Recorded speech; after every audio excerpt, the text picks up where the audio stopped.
Ration card থকা প্ৰতিটো পৰিয়ালে পাব 20,000কৈ টকা আৰু এই টকাটো নেশ্যনেল ফেমিলি বেনিফিট স্কিমৰ জৰিয়তে দি আছে।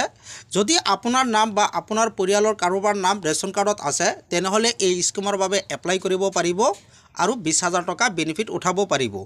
মই আজি আপোনালোকক দেখুৱাম এই স্কিমটো কোনসকল লোকৰ বাবে কোনে কোনে এই স্কিমত এপ্লাই কৰিব পাৰিব আৰু এই স্কিমটো কি এই স্কিমৰ ডিটেইলছ মই আজি আপোনালোকক দেখুৱাম আৰু এই স্কিমত এপ্লাই কৰিবলৈ কি কি ডকুমেণ্টৰ প্ৰয়োজন হ'ব কেনেকৈ অনলাইন এপ্লাই কৰিব লাগিব ইয়াৰ ফুল প্ৰচেছ মই এইটো ভিডিঅ'ত দেখুৱাম।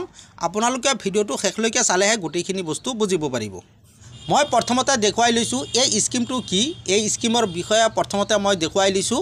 ইয়াৰ বাবে গুগল ব্ৰাউজাৰ অ'পেন কৰিব আৰু নেশ্যনেল ফেমিলি বেনিফিট স্কিম লিখি চাৰ্চ কৰি দিব। যেতিয়াই চাৰ্চ কৰি দিব আপোনাৰ সন্মুখত এনেকৈ আহি যাব। ইয়াত চাওক দিয়া হৈ আছে আপুনি এই স্কিমত এপ্লাই কৰিলে 20,000 টকা পাব। এই স্কিমৰ বিষয়ে ফুল ডিটেইল জানিবলৈ অলপ তলফালে আহিব। ইয়াত চাওক এটা লিংক দিয়া হৈ আছে মাই স্কিম। এই মাই স্কিম লিংকত ক্লিক কৰি দিব। যেতিয়াই ক্লিক কৰি দিব আপোনাৰ সন্মুখত এনেকৈ নেশ্যনেল ফেমিলি বেনিফিট স্কিমৰ ডিটেইলছ ওলাই পৰিব। ইয়াত চাওক দিয়া হৈ আছে ডিটেইলছ, তাৰপিছত দিয়া হৈ আছে বেনিফিট, তাৰপিছত দিয়া হৈ আছে এলিজিবিলিটি। এইকেইটা আপোনালোকে ইয়াত পঢ়ি চাব পাৰে। ডিটেইলছত কোৱা হৈছে BPL পৰিয়ালৰ কোনো এজন সদস্য 18 বছৰৰ পৰা 60 বছৰৰ ভিতৰত যদি মৃত্যু হৈছে আৰু সেই মৃত্যু হোৱা ব্যক্তিজনৰ নাম যদি ৰেচন কাৰ্ড লিষ্টত থাকে তেনেহ'লে সেই পৰিয়ালৰ গাৰ্জেণ্টে এই স্কিমৰ বাবে এপ্লাই কৰিব পাৰিব। তাৰপিছত তলত চাওক বেনিফিট দিয়া হৈ আছে।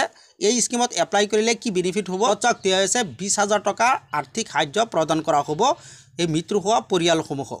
তাৰপিছত তলত চাওক এলিজিবিলিটি দিয়া হৈ আছে কি কি ডকুমেণ্টৰ প্ৰয়োজন হ'ব কোনে কোনে এপ্লাই কৰিব পাৰিব। প্ৰথমতে ইয়াত চাওক দিয়া হৈ আছে মই এইখিনি অসমীয়া কৰি দেখুৱাই দিছোঁ কোনে কোনে এপ্লাই কৰিব পাৰিব। 1 নম্বৰত আছে চাওক আবেদনকাৰী ভাৰতৰ নাগৰিক হ'ব লাগিব। 2 নম্বৰত আছে আবেদনকাৰী পৰিয়ালটো দৰিদ্ৰ সীমাৰেখাৰ তলত BPL হ'ব লাগিব। 3 নম্বৰত আছে আবেদনকাৰী পৰিয়ালৰ প্ৰাথমিক পোহপালন দিয়া ব্যক্তিজনৰ মৃত্যু হ'ব লাগিব। 4 নম্বৰত আছে মৃত জীৱিকাৰ বয়স 18 বছৰৰ অধিক আৰু 60 বছৰৰ কম হ'ব লাগিব। 5 নম্বৰত আছে চাওক আবেদনকাৰীজন পৰিয়ালৰ উত্তৰাধিকাৰী প্ৰাথমিক জীৱিকাৰ বাবে হ'ব লাগিব। যদি পৰিয়ালৰ কোনোবা এনেকুৱা মানুহৰ মৃত্যু হৈছে যদি এইটো গাইডলাইনত পৰিছে তেতিয়াহে এই স্কিমৰ বাবে এপ্লাই কৰিব পাৰিব। এতিয়া কথা হ'ল ইয়াৰ বাবে কেনেকৈ অনলাইন এপ্লাই কৰিব। ইয়াৰ অনলাইন এপ্লাই কৰিবলৈ আপোনাৰ গুগল ব্ৰাউজাৰ অ'পেন কৰিব লাগিব আৰু উমাং লিখি চাৰ্চ কৰি দিব। এনেকৈ উমাং লিখি চাৰ্চ কৰি দিব। মই যেনেকৈ লিখিছোঁ এনেকৈ লিখি চাৰ্চ কৰি দিব। যেতিয়াই চাৰ্চ কৰি দিব ওপৰত যিটো লিংক দিয়া হৈ আছে উমাং এইটো লিংকত ক্লিক কৰি দিব। তাৰপিছত আপোনাৰ সন্মুখত এনেকৈ উমাং পৰ্টেলটো খোল খাব। এইটো পৰ্টেলত এপ্লাই কৰিব লাগিব। ইয়াৰ বাবে ইয়াত চাওক দিয়া হৈ আছে লগিন/ৰেজিষ্টাৰ। লগিন/ৰেজিষ্টাৰত ক্লিক কৰি দিব। যদি আপুনি মোবাইলত কৰি আছে তেনেহ'লে ইয়াত 3 ডট আহিব। 3 ডটত ক্লিক কৰি দিব। তাৰপিছত লগিন আহিব। লগিনত ক্লিক কৰি দিব। লগিনত ক্লিক কৰি দিয়াৰ পিছত আপোনাৰ সন্মুখত এনেকুৱা পেজ আহি যাব লগিন হোৱাৰ বাবে।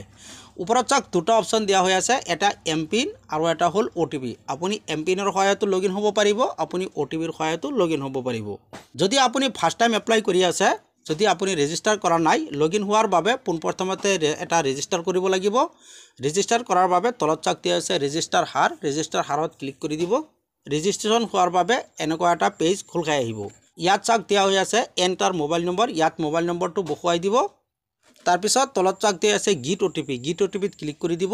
আপোনাৰ মোবাইলত এটা OTP পঠিয়াব। OTPটো ইয়াত বহুৱাই দিব। তাৰপিছত এইটো বক্সত টিক চিন লগাই দিব।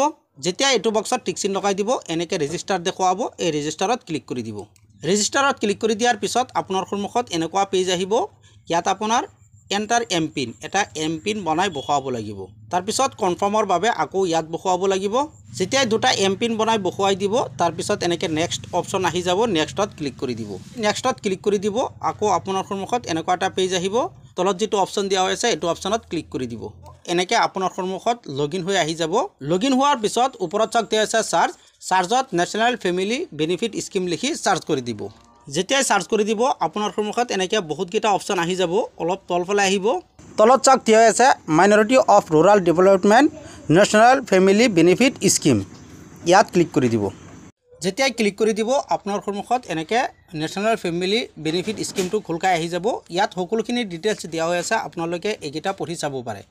মই আগতে যিকেইটা দেখুৱাইছিলোঁ সেইকেইটা ইয়াত দিয়া হৈ আছে। ইয়াৰ এপ্লাই কৰিবলৈ ইয়াত চাওক দিয়া আছে এপ্লাইত ক্লিক কৰি দিব। যেতিয়াই এপ্লাইত ক্লিক কৰি দিব আপোনাৰ সন্মুখত এনেকৈ এপ্লিকেশ্যন কৰাৰ বাবে ফৰ্মটো খোল খাব। এই ফৰ্মটো ফিল কৰিব লাগিব।